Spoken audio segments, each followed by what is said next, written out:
اعوذ باللہ من الشیطان الرجیم بسم اللہ الرحمن الرحیم السلام علیکم ورحمۃ اللہ وبرکاتہ۔ جیسا کہ آپ جانتے ہیں کہ پچھلی والی کلاس میں ہم نے نون کے مخرج کے بارے میں پڑھا تھا۔ مجھے امید ہے کہ آپ نے اس کلاس کو دیکھا ہوگا، پڑھا ہوگا اور سمجھا ہوگا۔ اگر ابھی تک آپ نے اسے نہیں دیکھا ہے تو لنک آپ کو ڈسکرپشن میں مل جائے گا۔ آج کا جو ہمارا ٹاپک ہے وہ حروف ترفیہ میں سے حرف را کا ہے۔ را کا مخرج ہے، را کا جو مخرج ہے یہ سیکھنا بہت زیادہ ضروری ہے، کیونکہ اکثر جو لوگ ہیں وہ را کی ادائیگی کے اندر غلطیاں کر لیتے ہیں۔ سب سے پہلے میں آپ کو را کے بارے میں کچھ پوائنٹ بتانے والی ہوں، اس کو آپ اپنی کاپی پر نوٹ کر لیجئے۔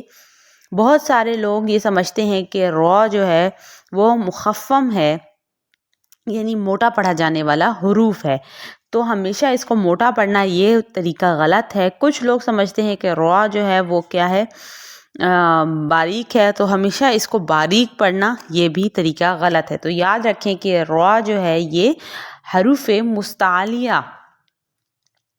مستعلیہ میں سے نہیں ہے، بلکہ شبہ مستعلیہ میں سے آتے ہیں۔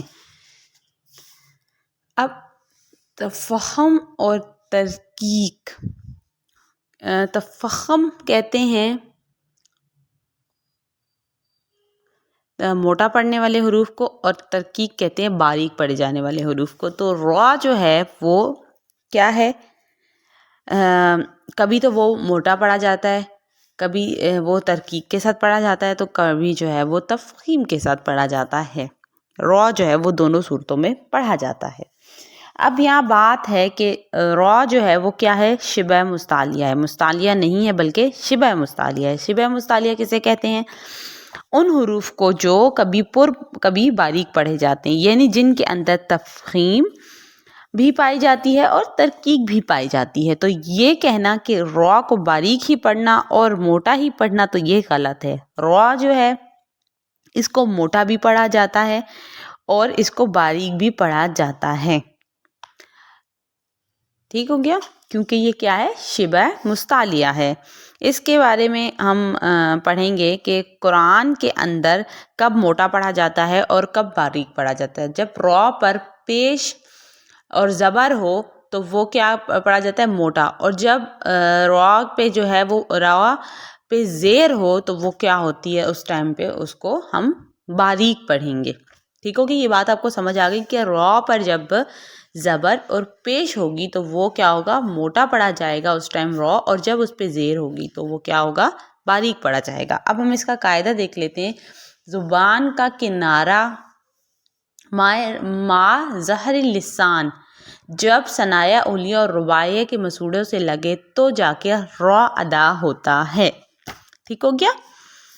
کیا قاعدہ ہے اس کا کہ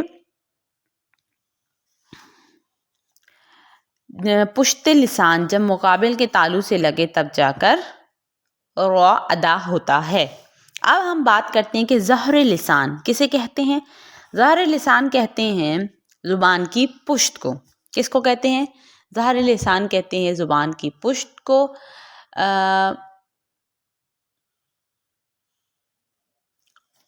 اور طرف لسان کہتے ہیں زبان کے کنارے کو۔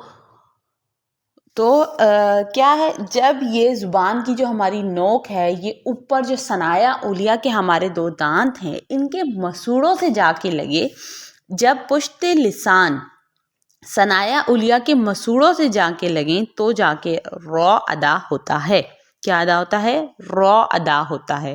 طرف لسان کے ساتھ اس کی پشت بھی مسوڑوں سے لگے گی، جیسے کہ آپ کو یہ اسکرین پہ نظر آ رہی ہوگی کہ یہ زبان جو ہے وہ ثنایا اولیہ کے مسوڑوں سے لگ رہی ہے تو جا کے را ادا ہو رہا ہے۔ یہ آپ کو یہاں پہ نظر آ رہی ہوگی کہ پشت لسان کسے کہتے ہیں؟ زبان کی جو نوک کا نیچے والا حصہ ہوتا ہے، اس کو کہتے ہیں بالکل ساتھ والا حصہ، اس کو کیا کہتے ہیں ہم؟ پشت لسان۔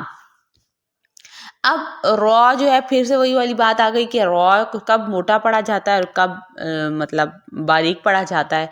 تو را زیر ری، را دو زیر رن، اب یہ کیا ہے، باریک پڑھا جا رہا ہے۔ اسی طرح جب را زبر را، را دو زبر رن، را دو پیش رن، را دو پیش رن، رو پیش رو.